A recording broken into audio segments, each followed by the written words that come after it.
At significant academic events, there is often a guest speaker. Often the speaker is well known to those in attendance and is respected by both faculty and students. In that tradition, the Eastchester High School faculty selects a speaker to address the student body at Scholastic Awards Night. At this time, I have the privilege of welcoming to the stage an outstanding person and educator who has been in education for 17 years and has spent the last 12 years as the cornerstone of Eastchester's video program. Mr. Goldstein is proud that 13% of his students have either gone into the study of production or are currently working in the field. His students have earned Emmy Awards as well as Film Festival Awards. Most recently, we had 6 graduates work on the latest Spider-Man movie. He is, by definition, a successful educator. Please welcome Mr. Goldstein.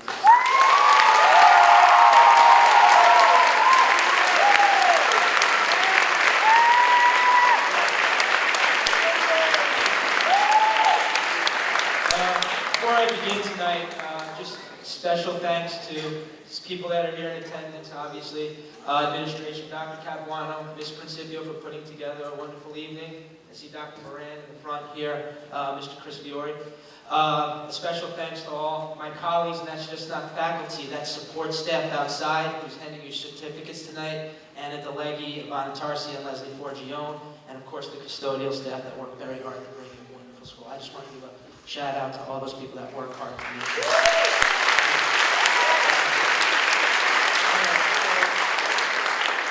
We had quotes and we had storylines about setting goals and stuff.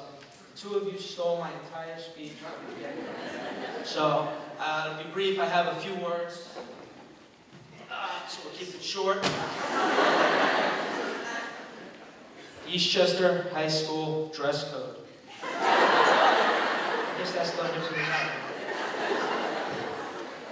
But truth be told, I do want to start the beginning of this evening with a quote from a great New York Yankee, Yogi Berra, who once said, "I want to take this moment to thank all the people who made this evening necessary." And the people that made this evening necessary is you. You, the students. Your growth, your hard work, your dedication over the course of the year is the reason we're here tonight. I'm just a film teacher that loves coming to work on Mondays every day because I know I'm going to be met with excitement and energy and creative ideas and all these students that are going to come in there and create new awesomeness each and every week, and I look forward to that every day. The only thing I can impart onto you, being a film teacher, is I usually teach through the use of demonstration and examples and working with the students and production teams more than lecture. So I have 3 quick anecdotes from my life that would impart onto you, hopefully, life lessons. Lesson number 1, the revenge of Billy B. When I was 11 years old, my parents sent me to sleepaway camp. And once a week, the nurse would have an inspection because 11-year-old boys away from their parents really don't always like to wash and clean themselves. And also to make sure that they don't have any bug bites that they're going to die from. So, the counselors take us to the showers area, which is just a little changing cabin and a complete fenced-in area. And there's shower heads and pipes hanging off. It looks something out of the Shawshank Redemption. I know, film reference, I use it to illustrate my point, get used to it. So anyway, being shy 11-year-old boys, we all shower in our bathing suits. Except Billy B. He had no problem bathing how he bathed. And my whole thought about what sleepaway camp was at that point was movies. My whole experience in life was movies, like Meatballs, like Poison Ivy. And in those movies, they prank people. So I'm going to prank Billy, and it's going to be a funny prank. So I decided I'm going to take his towel, and I was going to throw it into the shower. Your towel's all wet, you can't dry off, that's funny. He was so angry, he chased me out of the shower house, and I ran away. And he couldn't chase me because he didn't have shoes on. But then I looked down at myself. I still had to shower. So I went back to the shower house, waited for my bunk to leave, and I was left alone. So I showered, my first private shower since I got to sleepaway camp. Suit right in the cabin. I enjoyed my private shower. I was done, I went to go towel off. I go in to get my towel, it's not there. My bathing suit? No. No shoes. Billy had come and taken everything that I had put there and left me the way I am with no shower curtains because it's a fenced-in area to wrap myself up to get back to my bunk. I had to get back to my bunk. There's only 2 ways to do that. 1, through a trail-wooded area filled with rocks, poison ivy, and no shoes. Or bite the bullet, take a deep breath, and streak across that field in front of the entire camp. Well, someone has poison ivy and sneezes in Iowa, I'll get it on Long Island. So, back alley was out. So what I do? Soap dish. And I ran as hard as anybody going across that field. I just pretended I was in the Flash from the comic books. So the nurse who's giving her inspection with all the kids lined up looks up and sees a little white boy running across the field. All I hear is the laughter of all the campers. Most humiliating moment of my life. Or so I thought. Just as I got across the field, a bus pulled up with campers from the sister girl camp. And they all witnessed the little show. Yes, most humiliating moment of my life. Did I learn a lesson? Humility? Maybe. Pranks? Funny in movies, not in real life. Pranks can be hurtful to those, and I felt it back tenfold. And that's when I learned the lesson that's always taught to you is treat those as you want to be treated. Because, when it comes back to you, it comes back tenfold. And rather in kindness than in sadness and hurtfulness. Which leads me to lesson number 2, the life of Brian. After my escapade, it was time for middle school. All the elementary schools come together. I was in 6th grade and I met my friend Brian.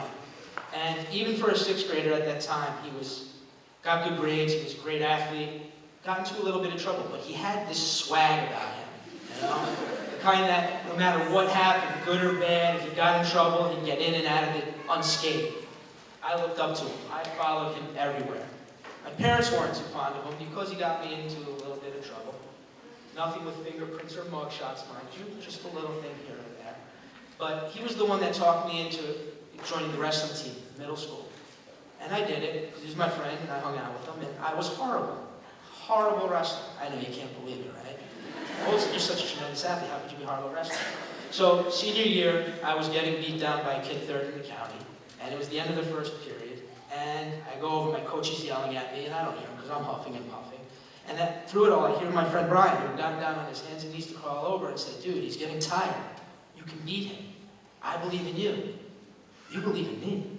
My friend who I always looked up to, you're looking down, you believe in me? I ended up winning that match. I don't know how, but I did. And then that year I went on to win a couple more wrestling tournaments.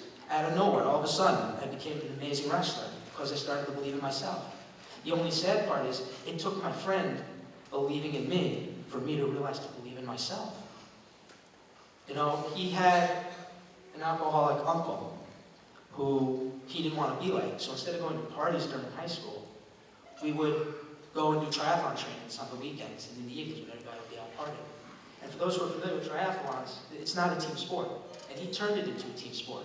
Oh, if we're riding and you fall behind, we'll slow down and we'll slow the pack down so you can weave your way up. Or I'll slow down so you can catch on the draft and we can speed ahead. And we developed the mantra for the good of the team. And that was just a great mantra, which is knowing no matter how hard you work and as alone as you can be, as long as you're working as part of a team, you're never truly alone. So we go off to college. He went to Lehigh. I went to SUNY Cortland. Shout outs. Anybody go? No. Sounds pretty good. I'm in class now. Anybody want to go? That's right. For the top 10, right? Anyway, getting back. It wasn't until 2 years into school that I got the news that Brian was diagnosed with a rare form of leukemia. And, my best friend, he ended up dying a couple of days before I graduated. And I didn't cry at the funeral. But the night before graduation, I was up on my friend's rooftop. And I'll never forget, the rain was pouring down, like, light hitting off me, I fell to my knees. And it was just like this beautiful scene. If it was in a movie, it would be like a beautiful shot. What a jerk. Here your friend's dead and you're talking about a scene in a movie? Jeez. All right. But I heard the words in his voice, believe in yourself and for the good of the team. And from that day on, those things became my mantra. And I think that's why I've gone into production. And I love working with people and helping people accomplish and achieve for the good of the team. I think that's very important. Which leads us to number 3, the clique. What is the clique? No, it's not a social group of people hanging out here and people hanging out there. The clique is a moment in time when you get it and you realize it. And you don't know when it'll happen. For some of you, it's already happened. You know what you want to do. You know where you're going to go, and you know what it's going to take to get there, and you're going to work hard to do it. Most of you, it hasn't happened yet. It may not happen in high school. It may not happen in college. It may not happen until later in life. At most point, it happens for mostly everybody. And you'll remember that moment. For me, it didn't happen in high school. High school. All right, Mike, where do you want to go to college? I'm not going to college, Mom. I'm joining the Marines. No, you're not. Jewish boys don't join the Marines. I said, Mom, I'm 18. I kick butt in wrestling. I'm in the best shape of my life. I'm going to the Marines. I'm 18 years old. I can do what I want. So I'm in college.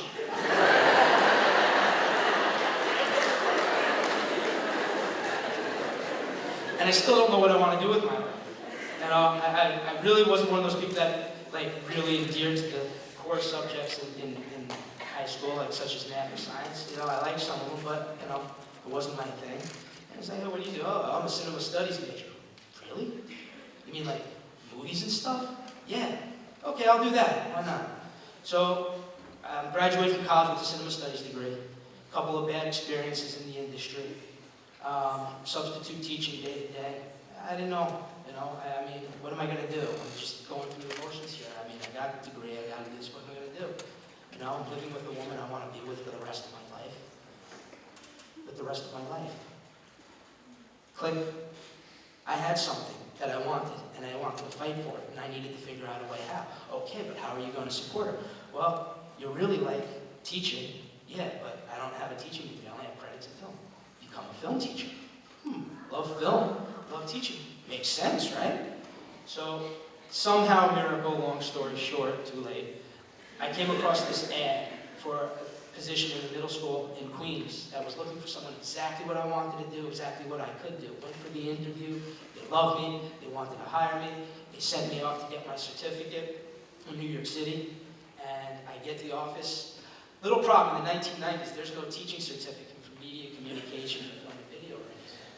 What? Why not, man? I want to teach film. Well, you can't teach film. People are coming in and out of the office. I have 36 credits in math. Good, you can be a math teacher. Science, okay. This is uncool. So I go to the person, I'm like, look. He's like, you can't do this.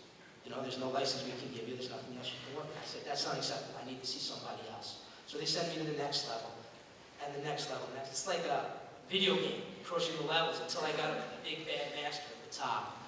And so I get up, and I say, hey, listen, they have a job, they want me, they want to hire me, and I want to do this. He's like, look, we don't have a license in this area, but good news for you, New York State is creating one. Fantastic. Yeah, it's going to be done pretty soon. Great. 3 months, 6 months, 9 months, maybe a year? Yeah, that'll probably be available in about 3 to 5 years. 3 to 5 years. Yeah, New York State works a little slow, but that's pretty quick by their standards. Are you kidding me? Look, you're determined. You're obviously well qualified, and the school wants you, so let's see what we can do. And he went through the list of certificate tests. And I'd like to say, which you may not be aware of, I have a New York City teaching license in performing arts radio. Can't teach TV, but I can teach radio. I'm lucky enough to know how to program my computer in the clock in the car. So, yes, but by standing forth, knowing my goals, and not taking no for an answer and fighting through, I was able to become a teacher, which leads me here, eventually, in another long story to you all today. So, if there's anything at all, you may have learned a little bit more about me, but more importantly, you need to learn more about yourselves. Knowing yourself inside and out is truly the greatest asset you can have in life. It will help you go further than you can ever imagine and succeed more than you ever had. Through, obviously, as we said, setting goals, treat those as you want to be treated. Most of all, believe in yourself. And I want to leave you with a quote from Spider-Man's Uncle Ben Parker. The Maguire series, not the Garfield series, even though our students work on the Garfield one. And I'm going to take a little liberty because he was just speaking to his nephew Pete, where I'm speaking to all of you. Today, all of you are turning into the man and woman you are going to be for the rest of your life. Who do you want to be? Thank you.